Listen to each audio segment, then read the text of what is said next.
नमस्कार मित्रांनो. मागच्या व्हिडिओमध्ये आपण ऑप्शन चेन मधील सपोर्ट आणि रेजिस्टन्स कसे शोधायचे होते हे बघितलेले होते. या व्हिडिओमध्ये आपण बघणार आहोत ऑप्शन चेन मधील six kinds of reversals. Six kinds of reversal कशा प्रकारे काम करतात हे आपण बघूया. सिक्स काइंड्स ऑफ रिव्हर्सल म्हणजे काय? Resistance, support, extension of resistance, extension of support, divergence आणि एंड ऑफ डायव्हर्जन. त्या प्रकारे या डायग्राम मध्ये आपण बनवलेला आहे.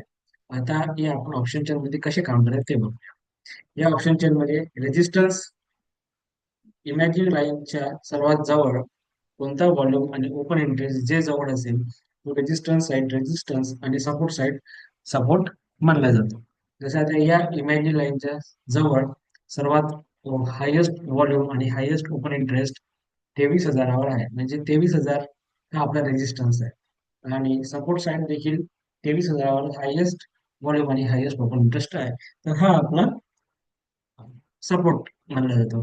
तर हे एक्सटेन्शन ऑफ सपोर्ट आणि एक्सटेन्शन ऑफ रेजिस्टन्सची व्हॅल्यू कशी काढायची? तर इथे 23,000 म्हणजे हा आपला सपोर्ट आणि रेजिस्टन्स झालेला आहे. तर इथे एक्सटेन्शन ऑफ रेजिस्टन्स ही जी व्हॅल्यू येत आहे ही आहे एक्सटेन्शन ऑफ रेजिस्टन्सची व्हॅल्यू 22,999. त्याच प्रकारे 23,000 हायेस्ट सपोर्ट आणि हायेस्ट व्हॉल्यूम आणि हायेस्ट ओपन इंटरेस्ट असल्याने 23,000 हा आपला सपोर्ट आहे. त्याचं एक्सटेन्शन ऑफ सपोर्ट ची व्हॅल्यू जी आहे ती 22,949 आहे. त्याच प्रकारे त्या डायव्हर्जनची व्हॅल्यू कुठली? तर आपण जर एक्सटेन्शन ऑफ सपोर्ट म्हणून ट्रेड घेतलेला आहे तर सेम त्याच्याच अपोजिट जी येणारी जी व्हॅल्यू आहे तीच म्हणजे आपला डायव्हर्जन.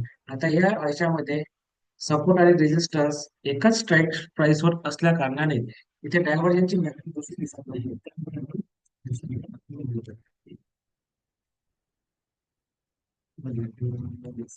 एकोणतीस 24.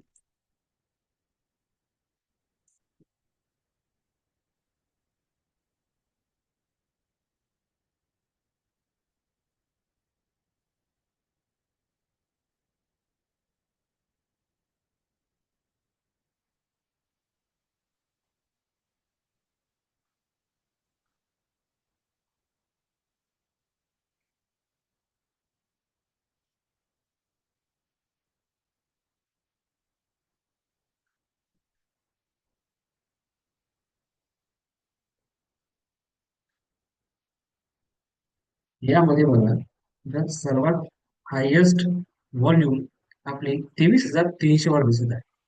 300 वर हा आपला एक्सटेन्शन ऑफ ह्या एक्सटेन्शन ऑफ रेजिस्टन्सची व्हॅल्यू 23,300, रेजिस्टन्सची व्हॅल्यू 23,300 आणि एक्सटेन्शन ऑफ रेजिस्टन्सची व्हॅल्यू 23,317. जर तुम्ही एक्सटेन्शन ऑफ रेजिस्टन्स म्हणून ट्रेड घेतलेला आहे तर तुमचा त्याच्या अपोजिट येणारी व्हॅल्यू हा म्हणजे तुमचा डायव्हर्जन आणि एंड ऑफ डायव्हर्जन.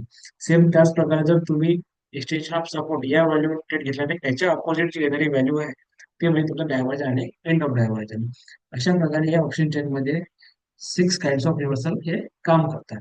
आता आहे इथे येलो कलर इथे आलेला आहे आणि येलो कलर इथे आलेला आहे. तर या येलो कलरचा अर्थ काय आहे आपण नेक्स्ट व्हिडिओमध्ये बघूया. त्याकरिता व्हिडिओला लाईक, सबस्क्राईब व शेअर करायला विसरू नका. धन्यवाद.